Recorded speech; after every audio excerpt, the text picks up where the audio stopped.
Good morning and welcome to Rising. We have a great show for you today. Robbie, what do we have? Well, it's an exciting night. Max Alvarez and Patrice Onwuka join us this morning to discuss the failed ballot initiative to defund the police in Minnesota. And Kim will be with us to weigh in on an FEC ruling that reportedly allows foreign donors to finance U.S. ballot initiatives.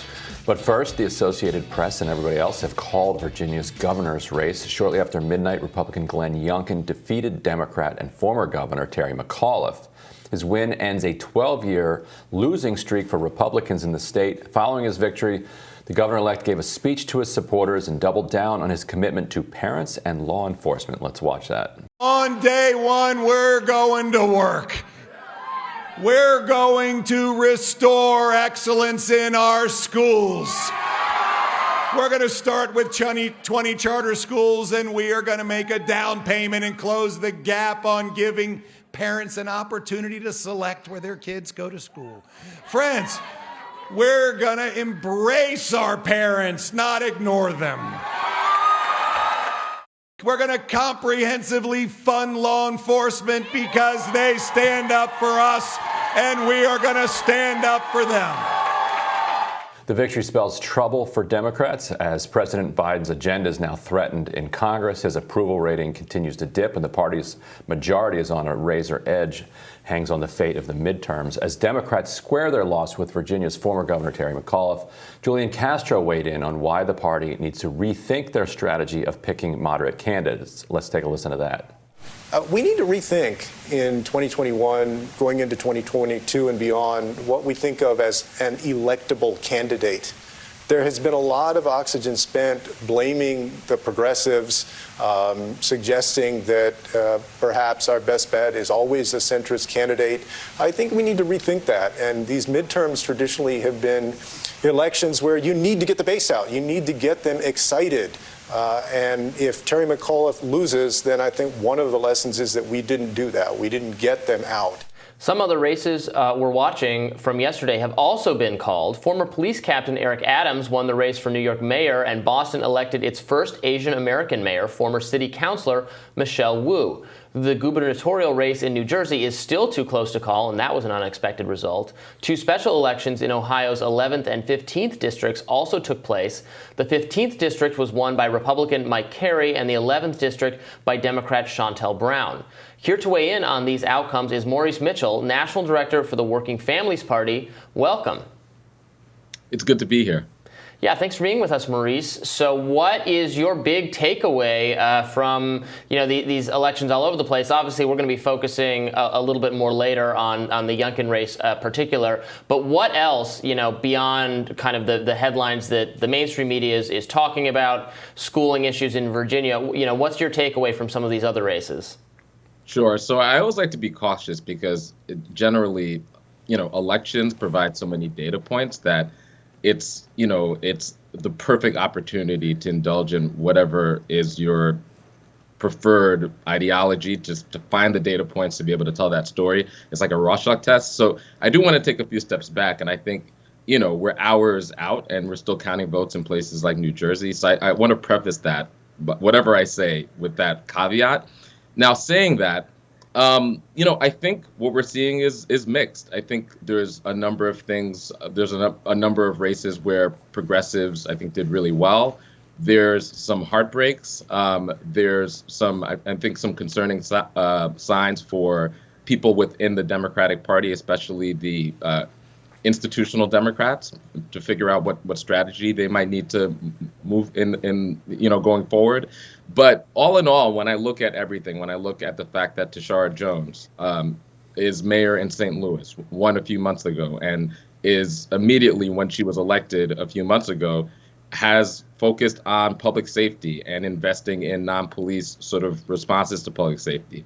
And St. Louis is no liberal bastion. When I look at the Larry Krasner victory that happened a few months ago, where, there was a lot of pre-spin about how the Krasner race was going to be, an example of the defeat of the pro-reform movement that has taken place. And, Krasner's margin was 65%. Krasner trounced his police-backed opponent. When I look at New York City, so yes, we didn't endorse the mayor, but when you look at that who he's going to be flanked by.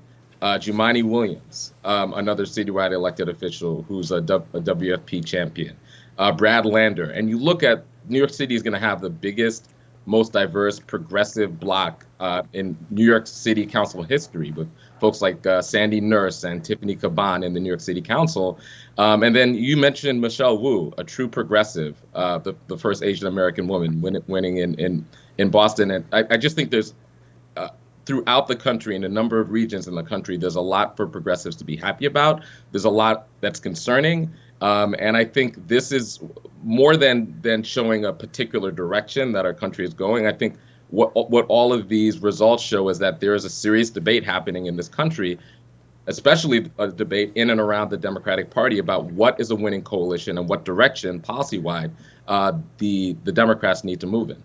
And Maurice, I wonder if this shows one potential future for the United States, and particularly for progressives, where they win a number of significant races in places like Austin, New York, Boston, and then other cities like St. Louis.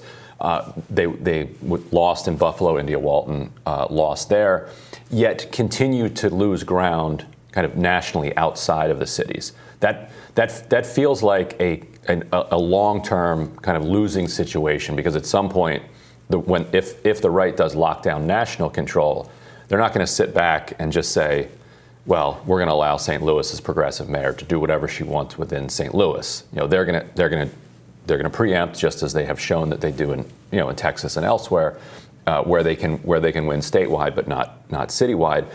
So, is the success in the cities for the left coming at the expense of the suburbs and rural areas?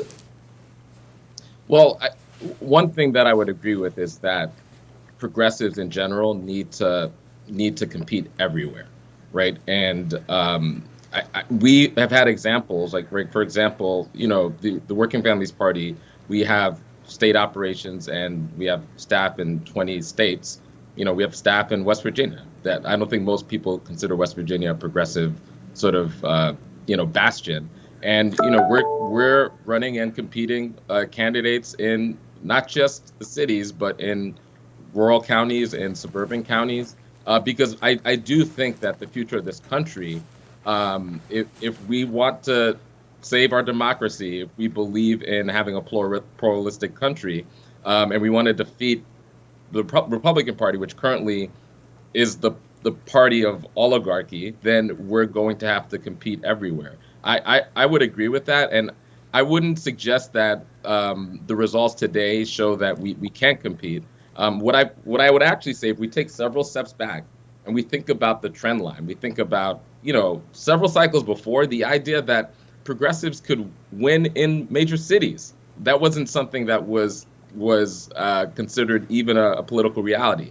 The idea that progressives could win on the federal level and could cobble together, a group of true independent progressives that can move our politics, that wasn't even a discussion. So when you look at the trend lines, I feel pretty confident in our politics. What are the issues Democrats need to run on? I think obviously just raising the dreaded specter of Donald Trump is not going to work. Obviously, it didn't work for Terry McAuliffe. What do Democrats need to? I think they're going to be pulled in both directions. That some are going to say, well, they need to moderate their message to appeal to a more independent and more moderate voters, but progressives are going to say, no, we just need to pick the right issues, or issues where the voters agree with progressives, and stay away from some of the others.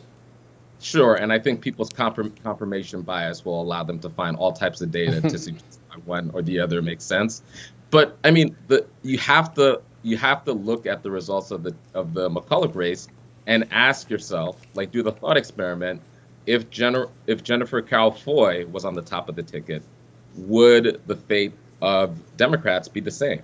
If somebody like Jennifer Carroll Foy was able to put together a coalition, a history-making coalition that included Black folks, especially Black women, that would be making history for the first time, progressives, and create a reason to vote for something, would Democrats' fate be different in Virginia? I mean, nobody has a crystal ball, but I think it's worth doing the thought experiment.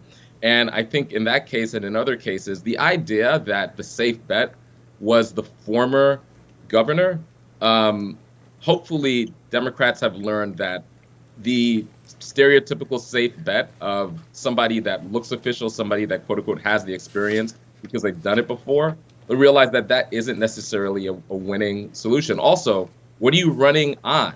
And I think this idea that Democrats could just run against Trump and not actually demonstrate what we want to do for working people, I think is problematic. And, you have to put into context what's happening in Capitol Hill, right? Democrats had an opportunity months ago to be able to pass Build Back Better and the bipartisan bill together and demonstrate that progressives, when they have power, could deliver concrete victories, concrete material victories for working people. They were unable to do that. And I think as a result, they have less to run on. It isn't, to me, that complex. You run on your accomplishments. They have trifecta control of the federal government. They could have been able to demonstrate. And again, I want to be really clear. What they're arguing about on Capitol Hill is the moderate president's position, his agenda, right? And so when two Democrats are up against 95% of Democrats in the House and the Senate, the moderate or centrist president, and majorities of progressives, Democrats, independents, and a lot of Republicans, that's going to be a problem. And so I think that hopefully there'll be some soul searching around who Democrats are choosing to put at the top of the ticket, and also the campaign strategy. You have to run on something. Great. Well, Maurice, thank you so much for joining us. Thank you. And we'll tell you what's on our radars up next.